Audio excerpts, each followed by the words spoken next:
Welcome to CISO's Insiders podcast, powered by GRC Consulting.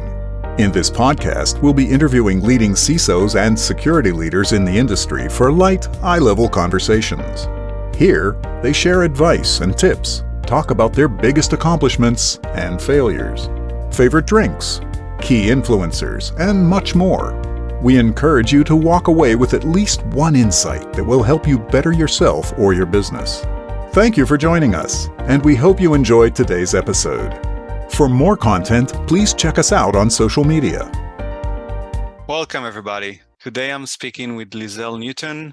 Lisel is the head of information security over at a company called Gossamer Bio. And going back and looking at your brief bio that I have here, I see that you've been in the information security space for a few years now. Information security / risk management. I think your experience go back to 2010, if I'm not mistaken. I see that you've been with some larger organizations here in the US, held a bunch of managerial positions, as well as senior director positions before you landed in your current role. If you want to step in and introduce yourself, that would be super. Sure, absolutely. Nice. Good to see everybody. My name is Lisel. Like Ben said, I started work in San Diego after moving from Montana. Worked in the public accounting space, doing IT auditing and a wide variety of consulting projects, some extending into the infosec and cyberspace for a while before working for a specific company, and started in, again, kind of the compliance and middleman between the auditors and the IT folks, if you will, and then just really gradually took space in IT, working from identity access management, business continuity, cyber, third-party vendor management, wearing a lot of different hats. After that, moved to the current company I'm at, Gossamer Bio, where I'm the head of our information security function, as well as still having some data privacy, risk, and compliance responsibilities as well. Mm-hmm. Okay, thank you for that. It seems that you have that you're kind of wearing a lot of hats, with privacy and, bits of IT, information security, cybersecurity. I'm assuming compliance as well. We'll try to dig into that as we go forward. Before we dive right in, I always like to ask a couple of icebreaker questions. If you're comfortable in answering those, if you could answer what's your marital status and favorite drink, that would be great. Yeah, I'm single, never married. I have an almost 15-year-old who just started high school yesterday, so he keeps me busy. And favorite drink, oat milk latte. It has been just so hot here, so I'm in San Diego, so I've been drinking it iced and really trying to perfect making it home, but honestly, I'd really just rather buy it. Great. And well, I think for the most part, the weather in San Diego should be pretty ideal, right? As far as I remember. I'm in a suburb that's just a little bit north and east, and it's so much hotter than if I were near the beach. Someday I'm going to get back to the beach, but I am very spoiled. I have to acknowledge that. Yeah, and I think you mentioned that you're originally from Montana, right? So yes, pretty bit more chillier there, right? It is. Slightly. Yeah, with how hot it's been, I never thought I would wish for winter again, but here I am hoping for winter. Got it. Well, I think I mentioned that in our preliminary call. The intent of this podcast is to provide our listeners with some insight into the role of the CISO and, the journey that, security professionals need to go through, and potentially to help some of the young listeners out there in finding their path. So it's going to be focused mostly about you, not about your company. And with that, I do have like a preset of questions that I usually run through. There might be some off-scripted questions here, but we'll try to keep that to the flow that we usually follow.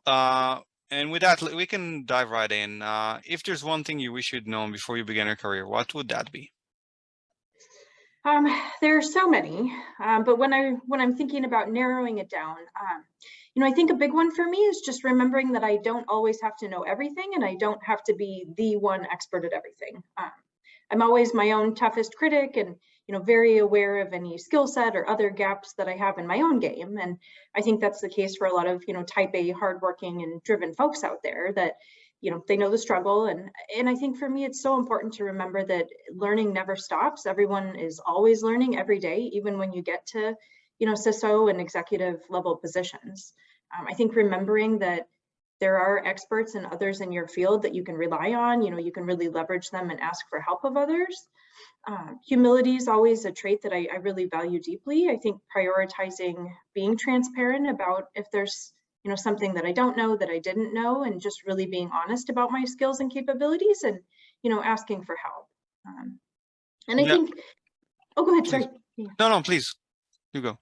Yeah, I think, something that would have benefited me in the start of the career was, really being more glass half full minded and focusing less on what I didn't know and being worried about, that I'm not an expert yet, and really focusing on what I do bring to the table. Just knowing that you're constantly evolving and learning. Yeah, and I think, nowadays with information security, with cybersecurity, that space have evolved for I don't know, for the past 20 years or so. It's so broad, you can't possibly know it all. You can't be a compliance expert, privacy expert, SOC analyst, expert, or, software SDLC, just so many different skill sets out there. Absolutely. Yeah. And I always like to touch on one of the, we talk about failures as basically sometimes as life-changing events that actually, some individuals are able to take as a growth opportunity and a learning opportunity. Is there one failure, one biggest failure that you can talk about, and what did you learn from it? Yeah. Gosh, I struggle to think of a catastrophic failure, which I guess, knock on wood is a good problem to have, but I have a million different little failures across the entirety of my career. And I learn a lot from each of those, little setbacks. And, as I'm thinking about, trending of my smaller failures, a lot of the common denominators of those problems I had was, the root cause being my failure to have those difficult conversations early and often. I think especially in the beginning of my career, because I was, trying so hard and really working hard and trying to impress folks, I had a tendency to avoid the difficult conversations or, anything that I perceived to be potentially confrontational or that was going to make someone upset. And as it always goes, by avoiding those difficult conversations, you end up in a worse position later on than you would have been had you just, raised something to begin with. And some examples of those when I was early in my career and there would be, just things coming my way, my workload became unmanageable. I didn't have those conversations and kind of setting expectations and timeline early enough. So then there would be a delay and, maybe holdups in some of the other efforts because I was so focused on what else had come onto my plate. And again, I didn't want to disappoint anyone. So I was always trying to take on things, not saying no. And then, eventually, of course, people are disappointed when timelines slip. So, really over the years, I learned to communicate, early and often. Bad, quote unquote, news should always travel fast. And there really, again, should always be openness and transparency. I really learned to partner with folks and really ask for help to troubleshoot and problem solve rather than always putting it on myself. And like I said, ending up in a future situation where it's probably worse off than it could have been. Mm-hmm. Any quick tips you have for our listeners out there on how to prioritize your tasks and projects? Sure. Yeah. So the thing, I always try to get off my plate something that's going to be dependent on someone else first. So if there's, a task that I can give to somebody else, or, perhaps you're working with a third-party vendor, or you need to, run a report or run a query, start with the things that are going to be dependent on other people. So while they're working, you can come back to a different project that is only, dependent on yourself. And that way you can have multiple things going at once. And that's something that's really helped me to make sure that things are always staying moving and always kind of in the works. Great. And what would you say your biggest accomplishment was? Yeah. So for me, I moved to San Diego as a solo parent with my young child at the time, right after college, and working through the public accounting schedule demands of me and being a solo parent without help. That one still feels like my biggest accomplishment. Yeah, for sure. I mean, raising kids is not easy. That's for No, sure. it is not. It's true. My friends ask me, when does it get easier? I say never. It's just a different type of challenge. Mm-hmm. Yeah. Um, for all listeners out there that are starting off their career in cybersecurity, and there's all so many competing spaces within this realm, as I mentioned. What would your advice be for them, or just getting started? Like how can they get started? If there's like one piece of advice you can give here, what would that be? Yeah. Yeah, if you're trying to get into cyber, into IT in general, I would say just get your foot in the door. Um, the way, when I first set out, had no idea that I would end up in the cyberspace. It was a matter of just getting started and taking, a great position and then really running with it, that led me to where I am today. So if you have an opportunity to, again, just get in the door somewhere, whether that's through, apprenticeship, an internship, or any IT position, once your foot is in the door, it's so much easier to transfer to a different department, join a different team. So really just getting that first opportunity and then moving around from there, I think makes all the difference. Yeah, and just to to complement what you just said, I think Yeah. IT is definitely like the most traditional way that professionals or that have started their career, transition Sure. from IT into cybersecurity. But I think we're starting to see in the last few years is some transitions have been taking place from like the development space. So like if you consider Absolutely. SDLC or like security operations centers or I think there are more paths right now. IT is definitely like, one of these paths. And we can actually, spot the difference when we talk to a head of security that matured from the IT organization as opposed to someone that matured from like a different sub-organization within a company. But Absolutely. yeah, but definitely IT I mean, I started off as, in that space in IT and transitioned into information security. But I Yeah. do feel, and this is may just be me, that if you graduate from IT into cybersecurity, you might be lacking some aspects, mostly around like the SDLC part and maybe compliance. And this, obviously, you can acquire all skills, but you really need to like maybe you don't need to, but maybe need to have an objective of what it is that you want to do. Like where is your Yeah. passion? What's more interesting to you? Yeah, yeah. What's your end goal? I absolutely agree with you. And cyber's really been making some interesting advancements in recruiting folks from, like you said, a variety of different backgrounds, which may not even be IT. I was reading an article recently that talked about, and I love this, that they're looking for a diversity of education, experience, extending to no college at all. And, I was reading about different backgrounds, like say someone's a psychology major, and how that could lend itself to incident response and investigation and threat hunting, because you just have a different mindset and a different way of thinking like an attacker would, and tracing different attack paths through the system and how they might move and operate than someone in a traditional IT space. So regardless of maybe you're a history major or an art major, having that diversity of background and skill set, that doesn't mean you can't go into IT. In fact, it's an asset and could show, you have a very different lens and way to look at the cyberspace that could really bring value to a company. Mm-hmm. Yeah, I agree for sure. And we came to an understanding a few years back that if we want to hire a good candidates that might become good white hackers, or what we call penetration testers, Sure. we start focusing on gamers because we found that they have that mindset that we're looking for. Absolutely. Yes. But anyway, speaking about IT, I usually ask a question about then, like, the part of the information security or cybersecurity is part of the IT organization. And Yeah. obviously there are two schools of thoughts here. What's your take on that? What do you feel about that role of the head, like information security under the IT organization? Yeah. Yeah. Yeah. Mixed feelings, and I've seen it a lot of different ways, of course.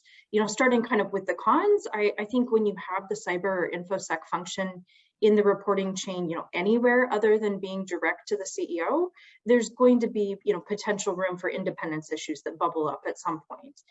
you know, if you report up through IT or say through legal, through finance, what have you, that top-down guidance is going to be given through the lens of what's best for that function, and maybe not necessarily what's best for the entire company or for, you know, cyber in general as it relates to the whole company. So it's, you know, going to be, let's prioritize this department's function first or their projects first, rather than, you know, what's best collectively for all of us. I think it's a little tough to receive the necessary budget allocation in that way. And again, it could just have a different lens. You know, and that said, it's so critical that IT and InfoSec partner together. And I've, you know, seen in the past where sometimes it can be a little bit of an us versus them mentality of, you know, he said, she said type of, or they said type of thing, right? And in my opinion, that doesn't benefit anyone.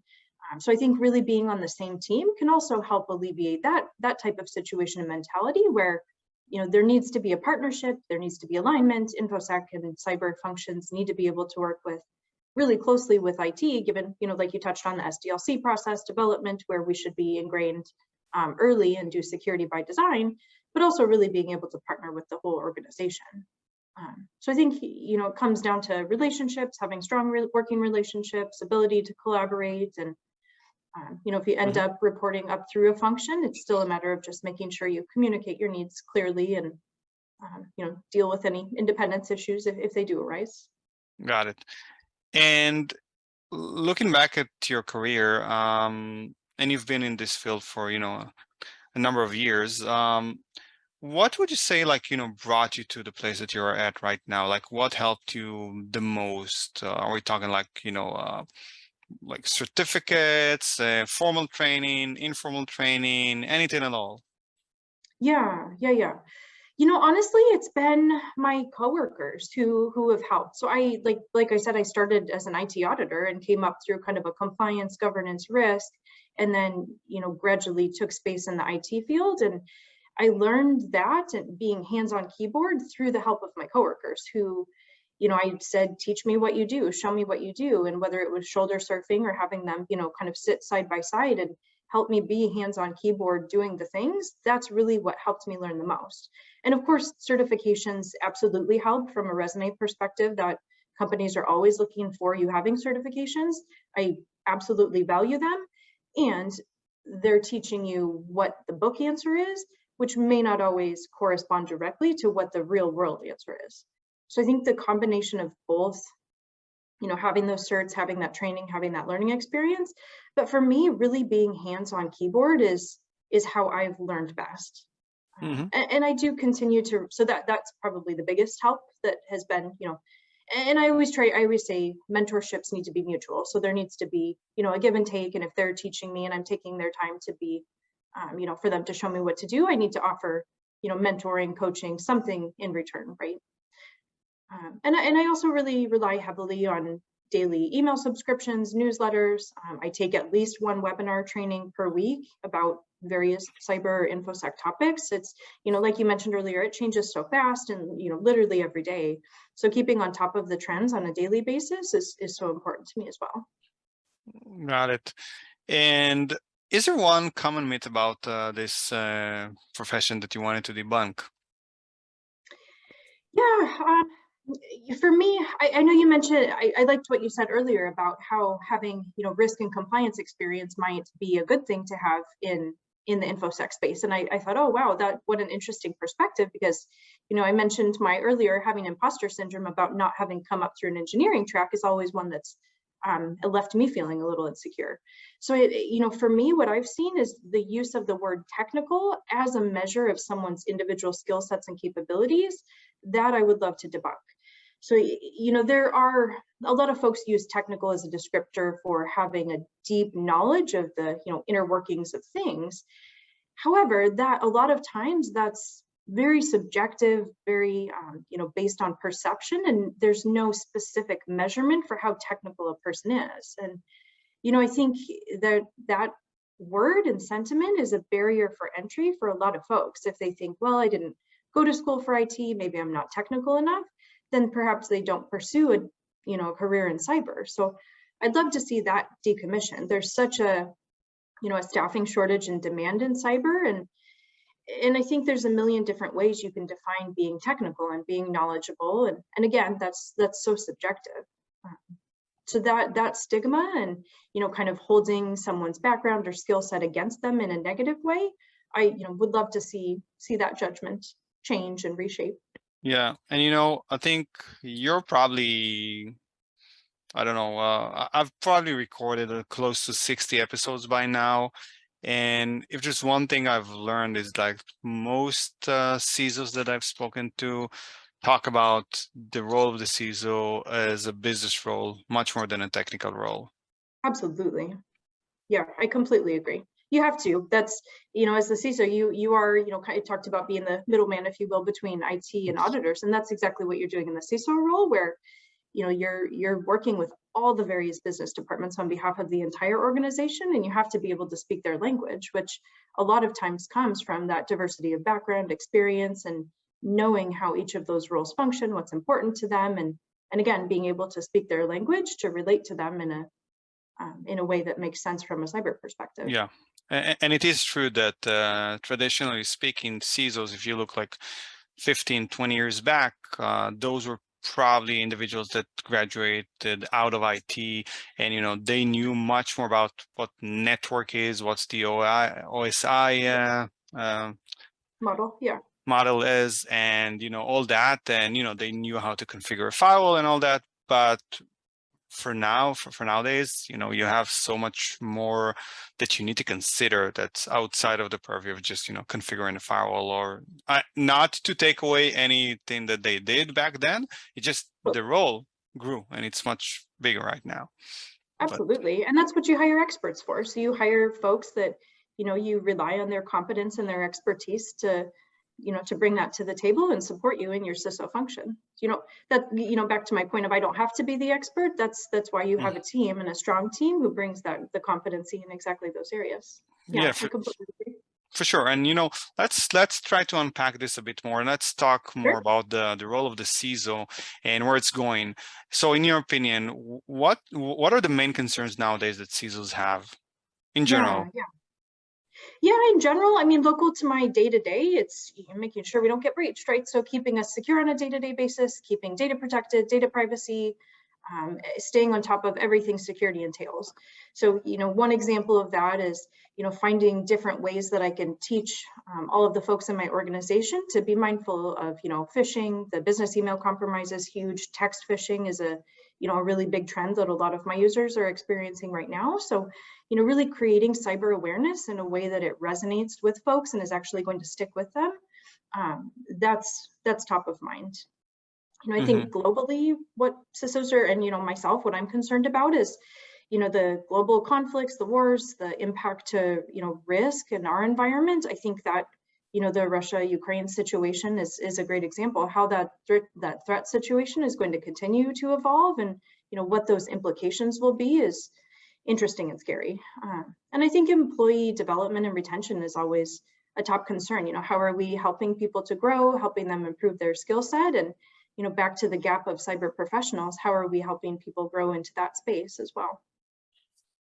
And what are the areas that, so we've spoken about the concerns. As a follow-up question, do you feel that there are any like specific areas that CISOs nowadays should be focused on? Yeah. I think a lot of companies are, really still working through that, keep the lights on current state while also working towards zero trust model and moving to the cloud. And, it can be really tough to do both at the same time when you've got the same set of resources who are keeping the lights on while also trying to do a cloud migration. I think, and we've seen, a lot of the Biden administration guidance and the trends out there is to move towards zero trust and move to the cloud. I think that's top of mind for folks and should continue to be. And then, back to the resourcing point, helping people stay relevant as it relates to developing, their cloud skill sets, their zero trust model skill set, rather than just kind of feeling stuck in their, kind of legacy models. I think that's very important as well. And going back to talk about the CISO and skills of CISOs, I know we've spoken about the graduation from IT or from any other like SDLC into the CISO role. In your opinion, what are the most important skills that CISOs nowadays should have? Yeah.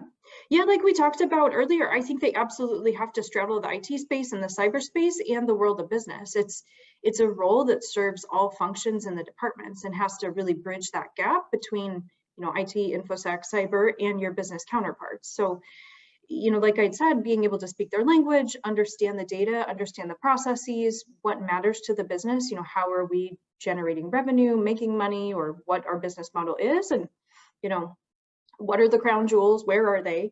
That really drives the fundamentals of our program design.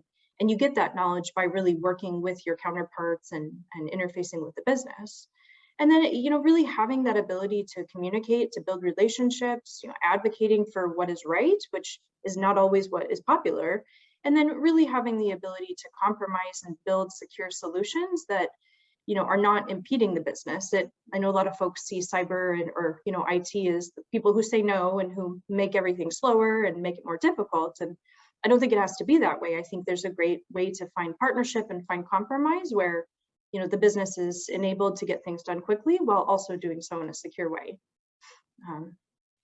To the point of politics, I think, those relationships and we're, I guess, to that point too, it's tough to say no sometimes and tough to, you don't want to upset your customers and have people be angry. So there's that battle to be struck of, what's right and, not being pressured to compromise our security posture because, someone doesn't like passwords or, whatever the case is.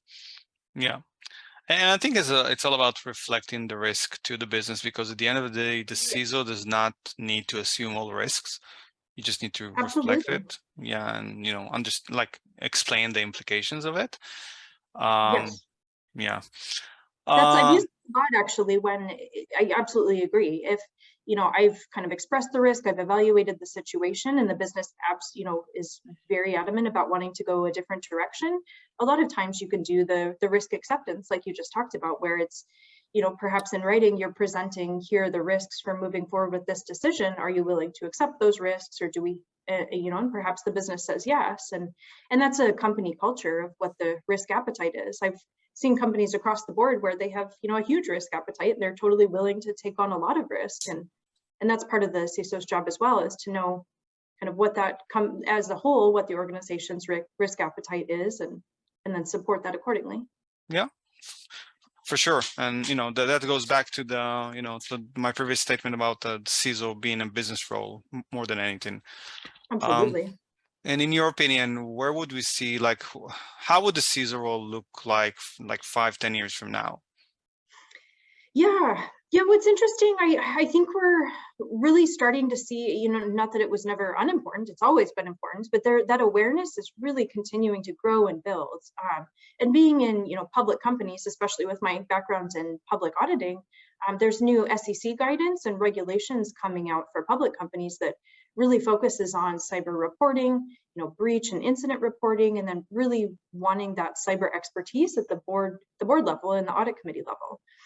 So, given that, I think there'll be a lot of demands for CISOs to sit on more boards, have, the publicly facing role, speaking engagements. I think we'll see, CISOs to continue to grow in importance. They've, always been important, but like I said, it's, really becoming, the awareness has been more widespread, I think, than it ever was before. So even down to the mid and smaller size company levels. Let's talk a bit about the industry now. In your opinion, what would we see in this world next? I know you've mentioned zero trust and moving to the cloud. Apart from that, do you have anything trends that you're identifying that you're seeing out there?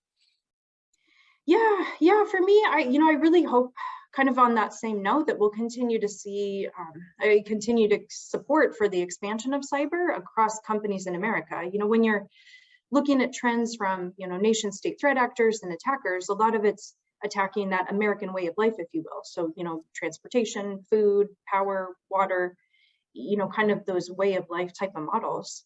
So that's, really from, like I said, you mentioned the Biden administration's guidance on, zero trust, MFA, and a lot of those are companies that, set their own mandates. They can control how they budget, how they prioritize.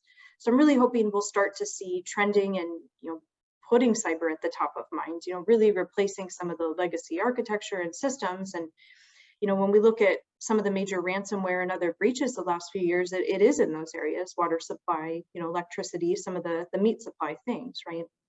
Mhm. So I'm hoping with some of these regulations and prioritization of cyber that we see, security in general in that area. Yeah, and really setting those kind of baseline standards of, what we're kind of leveling the playing field, if you will, on what's expected from a cyber control baseline. And hopefully between, the SEC regulations for public companies, I'm hoping that'll really translate to a very kind of secure fundamental model. And I think it'll be interesting to see where the world goes next, especially for, all the cyber lessons learned from the Russia attack on Ukraine. It's scary, and it'll be interesting to see, how kind of that cyber warfare evolves over time. And, of course, there's I really hope we see cyber improvements in our voting system and voting infrastructure too, to help kind of continue to debunk misinformation and disinformation. I think there's just a lot of our kind of basic infrastructure could really use some cyber pickups and patch-ups. Yeah, and talking a bit more about that. So you mentioned state actors. I'm assuming you're obviously referring to Russia, to maybe to Right. there are a few other like powerhouses out there like China, Iran, and North Korea mostly, I think. Do you feel the playing field is leveled right now, and do you feel like the U.S. government is doing enough? I know the Biden administration. The publication that you mentioned, and I know the White House has published something like a couple of years ago, but do you think that's actually enough to help level the playing field? Honestly, I don't. And this, of course, is my personal opinion. I think, the way nation states operate is it is the government who's controlling cybersecurity functions, and that's somebody's day-to-day job that they're going in from 8 to 5, punching a clock and doing the hacking. And that's obviously not how America operates, right? So the government is really limited with what they could do for, to force public companies or even private companies to take action from a cyber perspective. That's up to the company, its boards, its, finance functions, setting the budget and choosing how they're going to implement their cyber posture, their tools, what have you. So it's just, it's apples and oranges to compare them, just because of the level of control that our government can extend to companies. It is limited. And of course, that's, we have freedom. There's, thank God or whoever that we're not a nation state, country, of course. And it makes it very challenging from a cybersecurity perspective, which is why we're seeing attempts to regulate, to kind of level that playing field and to put guidelines in place to really, help as much as possible, make sure that we are secured, and, our bridges, our water, things of that nature, we feel that they would hold up to an attack. Mm-hmm. Okay. When you look at organizations out there, do you feel there's been changes in budget planning from previous years, pre-pandemic, post-pandemic? Yeah. I mean, securing sufficient budget for cyber is always a challenge. Even in this day and age, budgets are always limited, right? I do feel really fortunate in my budgeting experiences that I've been part of organizations who, see the importance, and they do increase budget. I think my budget has increased year over year, especially since the pandemic. I think, with having to shift workforces to a remote working environment, and then, the security tools and processes that had to be put in place to support that, I have seen just an increase in cyber budget in general from that lens, as well as, based on response to global threats and local threats. So I think in general, we are seeing cyber budgets increase, which is fantastic. And that said, you always have to make the business case. And like we talked about earlier, here's the risk that we have to accept if we choose not to go down, X path. There's always that behind the scenes as well. Okay, thank you. And what would you define as innovation in our space? Yeah, for me, innovation is finding ways to make taking action on cyber things more efficient. I think probably, certainly for myself, and I'm sure a lot of teams, you've got so many different portals and different tools, and they're all doing slightly different things working together. But, really seeing them on a single pane of glass or in one portal would be like the most beautiful thing that I could experience. I think, continuing to automate and taking automated actions on alerts, whether it's consolidating platforms, portals, ways to make the engineers and the folks who are responding to cyber incidents, anything that can help them be more efficient and effective, which then helps us respond quicker, take action quicker, and then also gives us more time to work on strategic projects as well. I think automation and ways to make life more efficient, to me, is innovative. So I heard streamlining and visibility for the most part, right? Yeah, it's always a challenge, especially when you have like tremendous amounts of data, right? Absolutely, absolutely, yes. And it's always finding that needle in the haystack of all the data. So finding ways to make that digging through hay efficient is always important. Yeah, hence the importance of, as you said, automation and analysis capabilities. Absolutely. Let's talk a bit about vendors. We're almost at the tail end of our time today, or of our episode, almost out of time today. Just put yourself in the shoes of a vendor just for a moment. What's the one promise to yourself that that to never do? Oof, that's a good question. To never do. As a vendor, gosh, I get blown up all day, every day, whether it's LinkedIn or emails. And I think that, just the cold calls without kind of a value prop is something that I would not do.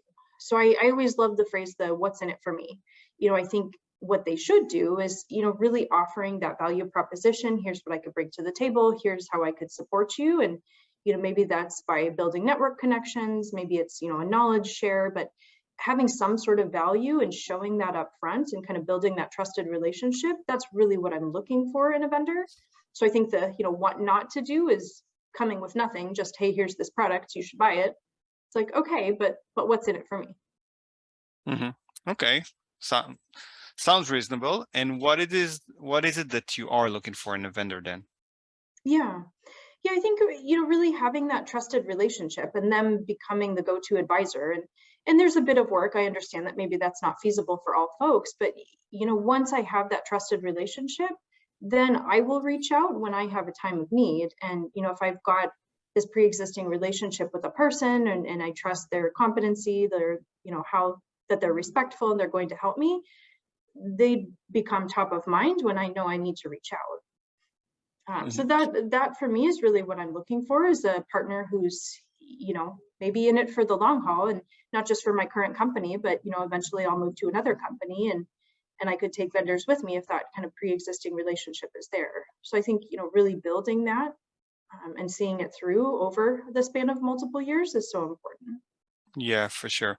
And any influencers that you look up to, any certain specific people in the industry that you wanted to mention, or doesn't have to be in the industry, just in general?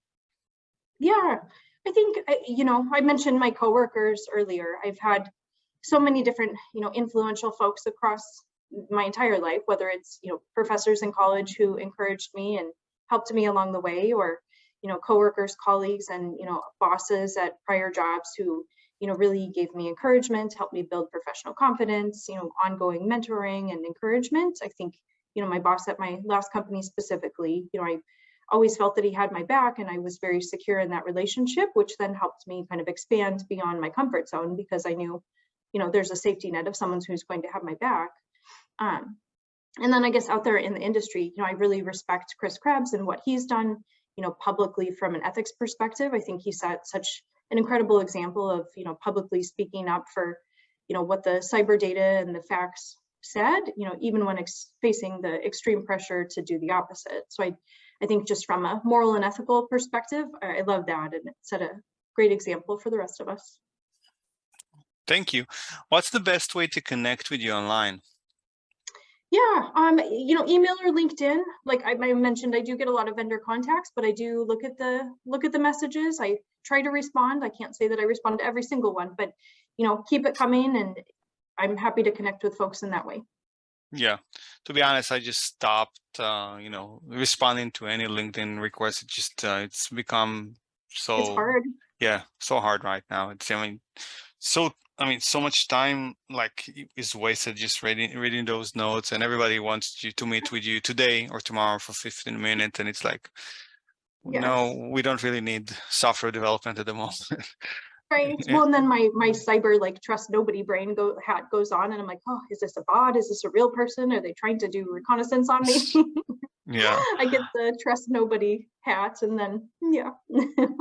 Well, one almost final question. If money was never an issue, what would you do with your life? Yes, I love this question. I would love to have a giant farm with all the baby chickens and little baby farm animals as possible, a million varieties of plants and animals. That would just be living my best life.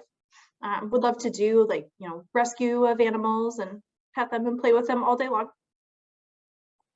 Okay, nice, interesting. So I get it, you're a vegetarian then? Yes, that's my shameless vegetarian plug of, having chickens really taught me that all animals have, feelings and emotions, even down to little chickens. So I would love to be able to share that with the world too, of, seeing that all animals have feelings. It's my vegetarian plug for the day. Got it. Well, anything, I mean, before we wrap this up, anything else you wanted to mention here? Any words of wisdom? Yeah, I'm trying to think in general. We covered so many areas. It was a great conversation. Yeah, I think, keep learning, keeping motivated. And, if there's an area that you're trying to expand into or grow into, reach out for help. Don't be afraid to reach out to others. So that was a great lesson that I received is, you have to be the one to ask for help. And the worst they could do is say no. And then you're in the same place you are now. But, being able to be brave enough to take that step, and maybe it's reaching out to someone on LinkedIn and say, hey, I really, admire your work. I'm trying to get into the field too. Do you have any advice? Could you work with me?